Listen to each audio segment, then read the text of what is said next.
Once you get your first orchid and learn how to care for it, it's only natural to wonder if your orchid is healthy.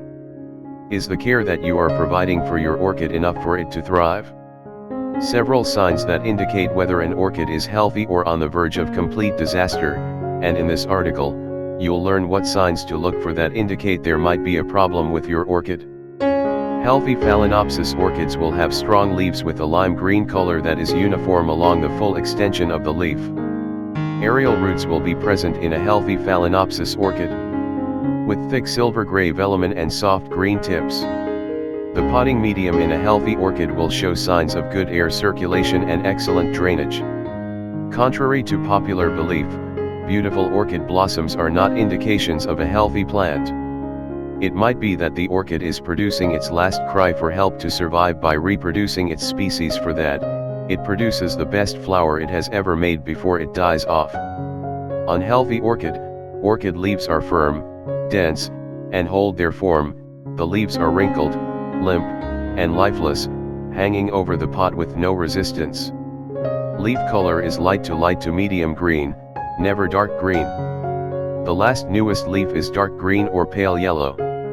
It's also smaller and weaker than the previous one. Leaf color is the same, not spotted or washed out in specific places. Leaves are discolored, either with white tips or brown spots. Phalaenopsis orchids will have aerial roots that are plump, silver white with green tips. Aerial roots are non-existent or brown, crunchy, and shriveled. The potting medium doesn't smell, might contain some algae, but isn't soaking wet or bone dry. Fungus gnats are circling the potting medium. Actually number down the list of what a healthy orchid looks like, and signs to indicate health in a Phalaenopsis. Let me just pinpoint what are obviously bad signs. Sometimes it's easier to start with an unhealthy orchid and describe what makes it unhealthy than to paint the perfect orchid picture. An unhealthy orchid will first manifest its condition through its leaves. When the orchid leaves look like the life is slowly being drained from them, then you have a problem. Leaves are the main flow of gas exchange and nutrient absorption, not only the roots. When the orchid is dehydrated, the leaves will grow limp and have a hard time holding their shape. Usually the mini Phalaenopsis you purchase at grocery stores have this characteristic.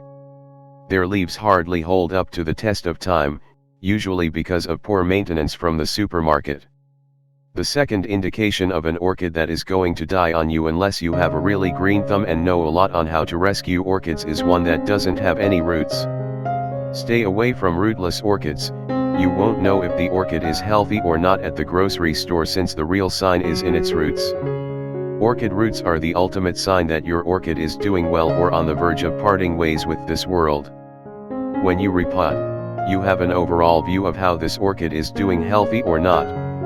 Orchid roots have adapted to also photosynthesize, not only absorbing water but also sunlight. Since they are epiphytes, they grow on trees and not in potting soil. The roots have adapted to produce chlorophyll. This allows the roots to absorb the light in the environment around them, adding extra minerals to their diet. If you can tell that either of these two signs are not good, you need to step up your care. If you haven't bought this orchid yet, then kindly smile and nod as you place the orchid back on the shelf and walk on by. The signs that indicate your orchid is healthy: the orchid has a healthy green leaves. The leaves on your Phalaenopsis orchid should be strong and not limp. If they bend easily, and you can flip them back and forth between your fingers, they are way too weak. A healthy Phalaenopsis orchid will show firm resistance to being handled, and the leaves will feel like they'll break before they bend. You can move them, but their firmness is visible. The leaves won't be overly plump, but they won't be paper fine either. Leaves are where the orchid stores the biggest part of its water, and limp, thin leaves show signs that the orchid is dehydrated. Silver green, plump roots should be firm to the touch. If they are mushy brown colored, then they are either naturally dying off, or they are on their way to death from root rot. The brown will rapidly turn to black and the once healthy root will now turn black and decay. Healthy roots should be silver white or even yellow if they are in the middle of the pot. The yellow color just indicates that they haven't seen the sun in a long time, and the chlorophyll production is down. Move those yellow roots to the outside of the transparent pot and they'll turn green again. Healthy, vibrant blossoms that don't fade, since blossoms are not indicators of healthy orchids. Yet, if your orchid hasn't blossomed in the past year, there might be something wrong. A healthy orchid will blossom on a regular cycle. If you just purchased your orchid and it hasn't had time to adjust, then wait this one out a year. Cattleyas are especially noted for their resistance to blooming. If they've been moved, Phalaenopsis spring back faster. If you've changed potting mediums or altered the window it was living by, or changed the kind of water you use, the slightest change your orchid will feel it. So, give it a year's break and see what happens. If you've had your orchid for more than a year and it bloomed last year but this one it didn't, keep your eyes open. Something's definitely wrong. If your orchid's flowers wilt as soon as they open, healthy flowers will not have discolorations or holes in them, which can indicate a sign of bugs. Otherwise, the flowers are no definite sign of good or poor health in an orchid. Fresh potting medium that allows airflow and good drainage. Healthy orchids need to be repotted once every 2 years, and if you have a terrestrial orchid that is more sensitive to decay, like Paphiopedilums or Miltoniopsis, I'd look into yearly repots. Phalaenopsis do well with new media every 2 to 3 years. You need to verify that you're potting medium in the best suited for the kind of orchid you have. Some orchids grow better in sphagnum moss, others in perlite, others in charcoal. Orchid in front of orchid bark. Choosing the right potting medium is crucial for orchid health. The potting media will be the biggest component in whether or not your orchid will thrive. A healthy orchid will have new, fresh medium that sits tightly in the pot yet still provides adequate airflow and quick water drainage. A good sign that your potting medium is good is if a bit of algae grows inside. Healthy orchids are adequately hydrated. The main reason most Phalaenopsis die is because of overwatering, both too much and too frequently. A healthy Phalaenopsis will sit in moist media, never bone dry, never sopping wet. Some of the leaves split, they withered because overwatering can produce edema in leaves, but they also can show signs of wrinkles that are confused with underwatering and dehydration, and the orchid lost some of its buds. Talk about wanting to cry. A healthy orchid will be able to absorb the water that is provided and not take in too much or still be wanting after water day. When you water the orchid, the water must exit quickly, providing a free-flowing environment as the orchid would have in nature. Any water that pools inside in the orchid potting medium will harm your orchid. There is another point about water and a healthy orchid that many new orchid growers don't take into account. That is the potential of hydrogen.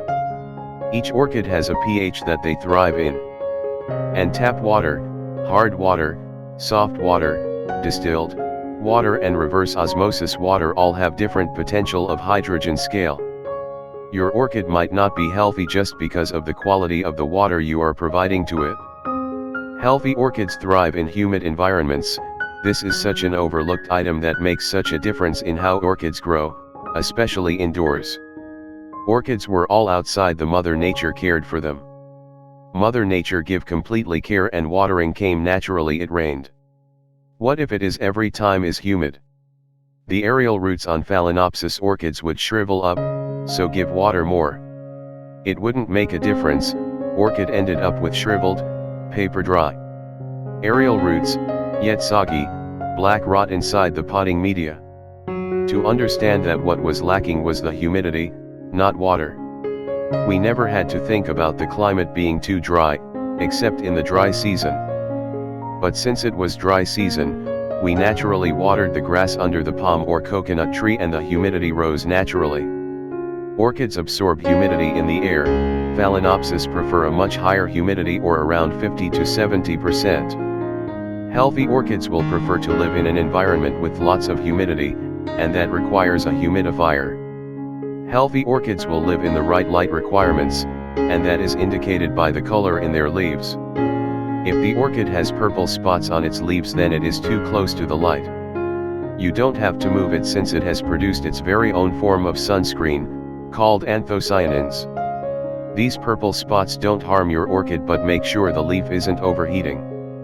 If it is still cool to the touch, your orchid is healthy. If the leaves are dark green, your orchid is on its way to becoming unhealthy due to the lack of light. The leaves produce chlorophyll to capture and transform any extra sunlight they possibly can, and these green cells turn the leaf dark green. Move the orchid closer to the window or move it to a higher shelf. A healthy orchid should have soft green leaves, like early summer colored grass. There might be a tint of yellow at the leaves, as they lean toward the light. Purple cataya leaf that got too much sun too close to the light source.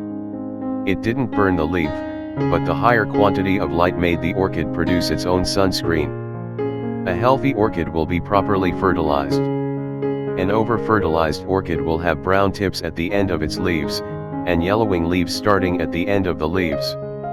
These brown tips are accumulated nutrients that orchid can't get rid of, causing a toxic overload in the leaf. The leaf then turns yellow and dies off from the end tip. Use a balanced fertilizer in small doses every week since water alone is not healthy. Orchid fertilization. A healthy orchid is potted tightly into its vase. Orchid will be securely packed into its pot. You can hold the orchid up by the leaves and the pot will not fall off. This step is extremely important. Since most orchids are epiphytes, their roots firmly attach to the tree bark. They need this sense of security, and it can be achieved by inducing a root bounce situation. If the orchid is so lightly potted into the medium that the pot slides off when you hold it by the leaves, then your orchid will work on attaching itself to the pot rather than producing new roots or new leaves. You can forget about the flower spike until the orchid has found the firmness of the plastic pot and can securely fixate itself to it. Orchid like to focus on air circulation in the pot and proper water flow, sometimes overdoing these two in detriment to other items. The first time we repot, we tend to make the potting medium too light and airy. These things are important. But also, being tightly held in place is just as important. Healthy orchids have bigger leaves each year. An orchid's life is told in its leaves. Once an orchid leaf is wrinkled, bruised, torn, discolored, or curled, it doesn't change. The problems that made the leaf do its thing are, in essence, the history of the orchid. The only way to erase that history is to wait until the leaf is old enough it will fall off. When a new leaf is significantly smaller than the previous leaf, this orchid is under stress.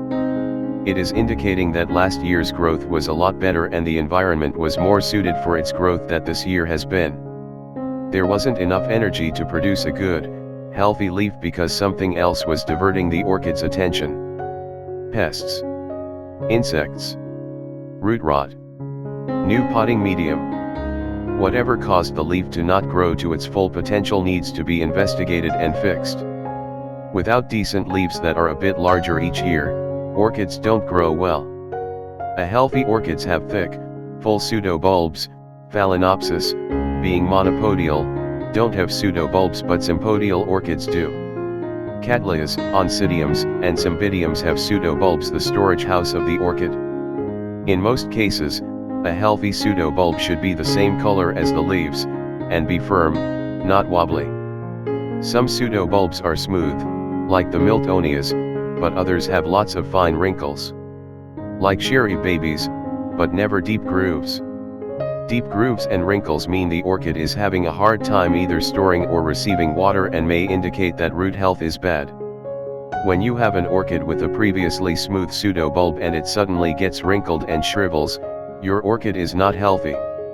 A healthy orchid will have more than 3 pseudobulbs in the same pot, and just like the previous tip, the pseudobulbs should increase in size each year, not decrease. Healthy orchids will have, aerial roots are a clear indication that your orchid is healthy. Not all orchids have aerial roots, but Phalaenopsis do. These aerial roots are real lifesavers and can multiply the quantity of nutrients and water that an orchid receives, so don't ever cut them off or try to hide them by burying them into the potting medium. Base a little bit on the topic about humidity, but if your orchid has no aerial roots, then you might start investigating the reason behind that. Healthy orchids are pest-free. The last indication that your orchid is healthy is that there are no visible signs of pests and insects. Fungus gnats are especially good for indication, because they only fly around potting medium that is decaying and, as their name implies, have decaying material and fungus in the potting medium. If the orchid has a group of gnats around it, then your orchid is not healthy. Other pests don't signal that there is a problem with your orchid but are open doors to bringing future problems. If not treated, they can quickly kill your orchid. Scale can kill your orchid if not treated. Examine your orchid to see if anything is moving inside the potting medium or nestled near the crown and stem of your orchid. One place most pests like to live is the underside of a new leaf, close to the stem.